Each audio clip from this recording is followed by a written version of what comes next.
Welcome to the Blue Dolphin News Network. I'm Nazaya. And I'm Alexia. Please stand for the flag salute. Ready, begin. I pledge allegiance to the flag of the United States of America and to the republic for which it stands, one nation, under God, indivisible, with liberty and justice for all. Now our school motto: be safe, live responsibly, understand, respect, and encourage each other. Go, Blue Dolphins! You may be seated. Birthday celebrations.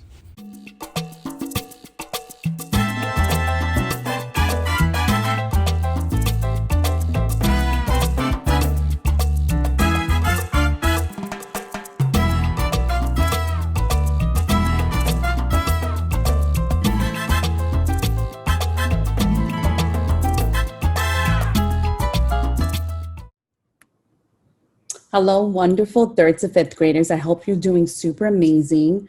I hope you had a great weekend. And we've been talking about this week about kindness and the power of our words, right? Not only the power of our words, but the power of our actions as well, right? Because what you do also makes a profound impact. We're going to be reading a really sweet book, and I'm going to get to it because it's a little bit of a longer picture book, and it's called Each Kindness. So let me share my screen.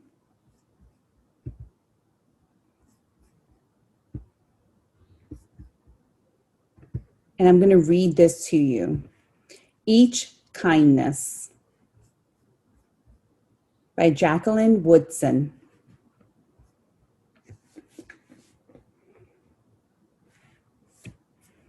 That winter, snow fell on everything, turning the world a brilliant white. One morning, as we settled in our seats, the classroom door opened and the principal came in. She had a girl with her and she said to us, "This is Maya." Maya looked down at the floor. I think I heard her whisper, "Hello." We all stared at her. Her coat was open and the clothes beneath it looked old and ragged. Her shoes were spring shoes, not meant for the snow. A strap on one of them had broken. So you could tell a lot by her body language walking in, and she must feel scared because it's her first day in that school. Our teacher, Miss Albert, said, "Say good morning to our new student," but most of us were silent. The only empty seat was next to me. That's where a teacher put Maya. And on that first day, Maya turned to me and smiled, but I didn't smile back. I moved my chair, myself, and my books a little farther away from her. When she looked my way, I turned to the window and stared out at the snow. And every day after that, when Maya came into the classroom, I looked away and didn't smile back. It must be hard for Maya as a new student. And you can see it right here. Look at her. My best friends that year were Kendra and Sophie. At lunchtime, we walked around the schoolyard, our fingers laced together, whispering secrets into each other's ears. One day, while we were near the slide, Maya came over to us. She held open her hand to show us the shiny jack and tiny red ball she had gotten for her birthday. "It's a high bouncer," she said, but none of us wanted to play, so Maya played a game against herself. That afternoon, when we got back into the classroom, Maya whispered to me, "Bet you can't guess who the news Jack's champion of the world is." Behind me, Andrew whispered, "Chloe got a new friend. Chloe's got a new friend." "She's not my friend," I whispered back. The weeks passed. Each day we whispered about Maya, laughing at her clothes, her shoes, the strange food she brought for lunch. Some days Maya held out her hand to show us what she had brought to school: a deck of cards, pickup sticks, a small tater doll. Whenever she asked us to play, we said no. You can imagine how Maya felt. The days grew warmer and warmer. Grass began growing where snow once had been. One day, Maya came to school wearing a pretty dress and fancy shoes, but the shoes and the dress looked like they belonged to another girl before Maya. I have a new name for her, Kendra whispered. Never knew. Everything she has came from a secondhand store. We all laughed. Maya stood by the fence. She was holding a jump rope, but never did not come over to us to ask if we wanted to play. After a while, she folded in double, rolled the ends around each hand, and started jumping. She jumped around the whole schoolyard without stopping. She didn't look up once, just jumped, jumped, and jumped. She was probably tired of asking them to be friends, right? She seemed like she was really trying hard. The next day, Maya's seat was empty. In class that morning, we were talking about kindness. Miss Albert brought a big bowl into class and filled it with water. We all gathered around her desk and watched her drop a stone into it. Tiny waves rippled out away from the stone. This is what kindness does, Miss Albert said. Each little thing we do goes out like a ripple into the world.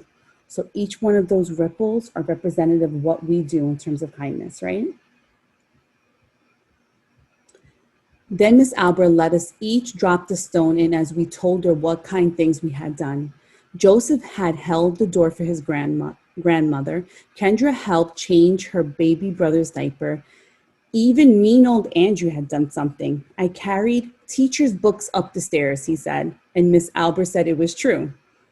I stood there holding Miss Albert's rock in my hand, silent. Even small things count, Miss Albert said gently.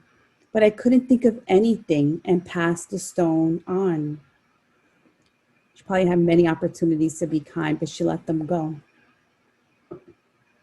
Maya didn't come to school the next day or the day after that. Each morning I walked to school slowly, hoping this would be the day Maya returned and she'd look at me and smile. I promised myself that I smiled back. Each kindness, Miss Albert said, makes the world a little bit better. So I guess she had a heavy heart, like she wasn't being kind to Maya, and she realized that it was really hurting her now. But Maya's seat remained empty, and one day Miss Albert announced to the class that Maya wouldn't be coming back. Her family had to move away, Miss Albert said. Then she told us to take our notebooks. It was time for spelling. So it was a missed opportunity to be kind to Maya. That afternoon, I walked home alone. When I reached the pond, my throat filled with all the things I wish I would have said to Maya. Each kindness I have never shown. I threw small stones into it over and over, watching the water ripple out and away, like each kindness done and not done, like every girl somewhere holding a small gift out to someone and that someone turning away from it. So she's thinking about all the opportunities she had to be kind and she didn't take.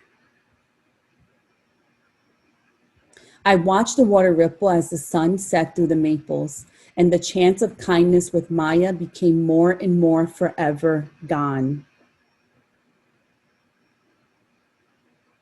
Each kindness.